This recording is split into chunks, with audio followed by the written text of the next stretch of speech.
There's been a lot of changes recently with St. George's educational framework and systems as we look to a new modern age of education. Now this has sparked some controversy in the community. So follow me, we're going to go talk to some students and teachers to see what they think of the new changes in St. George's. Let's go.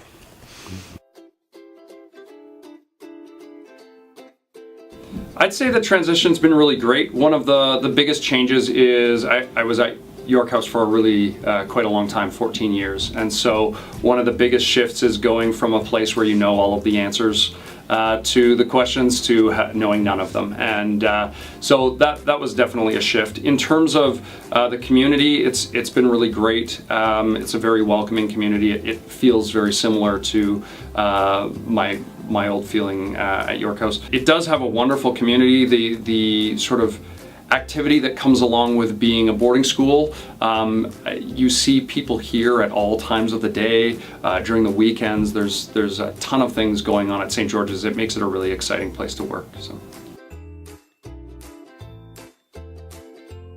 I think it's a really exciting time to be in education. We've been using the same old model for over a century, right? And still that model is in transition. But what I think is that over the last 5 years, Dr. Matthews has a pretty clear vision on boys learning and what education should look like. And there's been a lot of learning that's happened, and what we're now seeing is the change in structure that supports that. So looking at next year's timetable is a step towards creating more opportunities for interesting interactions. Looking at the cohorts at the grade 8, the grade 9, and the grade 10 level are ways of breaking down the barriers between subjects to look at more opportunities for students to do authentic interdisciplinary work. You think about the problems in the world today, right? They're not problems that you solve in math class or that you solve in English class. They're big problems that you need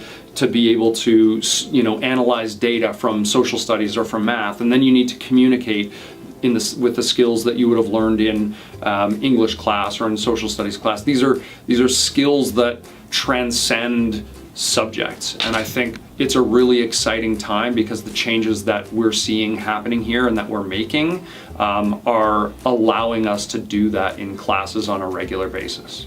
Well, I think we've made some good progress, and I think there are many directions that we could go. I'm just excited to see what goes on in the coming years. My thoughts on the changes to St. George's are project-based learning and essay writing rather than multiple choice. It's a great way to further educate our youth throughout the passing years of St. George's. I really don't care because I'm graduating, but it seems very 21st century, so yeah, good luck with that, boys. For boys' education, and I think for education in general, but specifically for boys, there is that need to feel like what you're doing is meaningful. And so moving away from the idea of, rote, here's the homework, 20 questions in the back of the chapter. It's really important to still understand facts. We're not throwing those away. Just because you can Google something doesn't mean that you shouldn't have a good understanding of that thing, but sort of grounding what you're learning in something that's meaningful is really, really a key to boys learning. Things like problem-based learning or project-based learning give a reason to do something, right? They give you that, okay, here's the thing I have to do. Now, what are the skills I need to learn to get there? And I think that demonstrates that idea that I need to know why I'm doing it. As a teacher, you sit in class and you get that question, why am I learning this, right?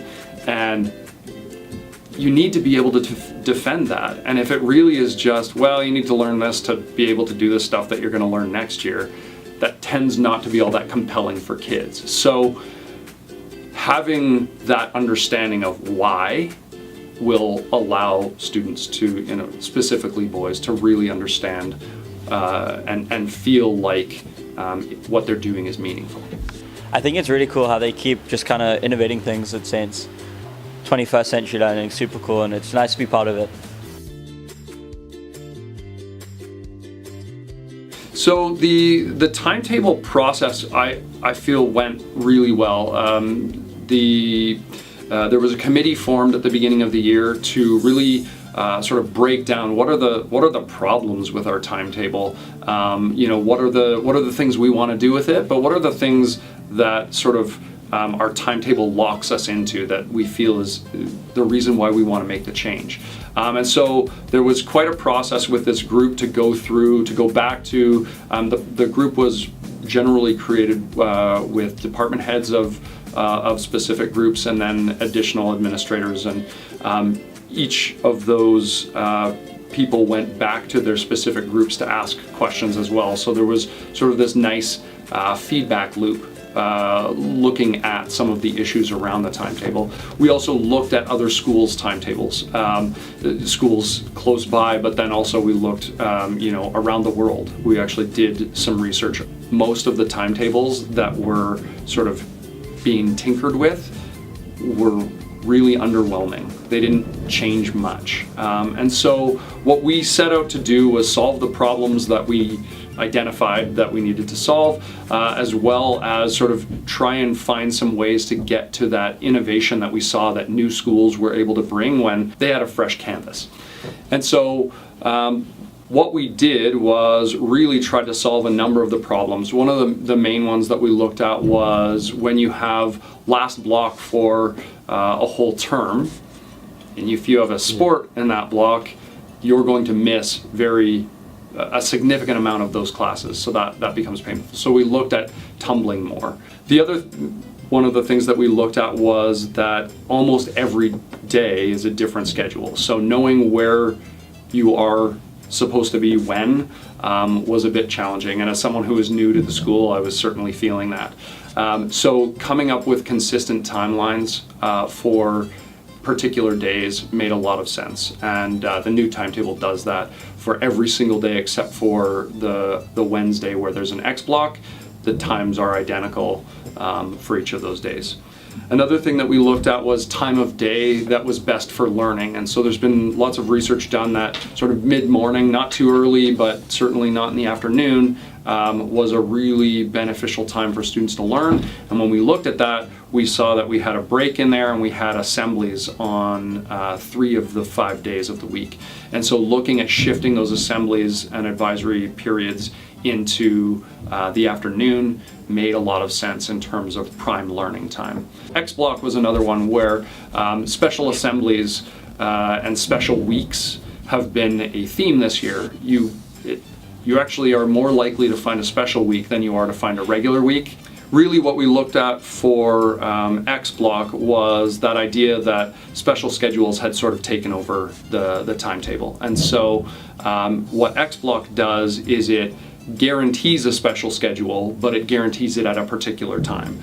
So class time isn't compromised. And I think that really is the key to X block. Instead of having a special schedule that falls on a Thursday or a Monday, or we will be very inflexible in that. We will have special schedules, they will fall on Wednesdays, and everyone can count on that.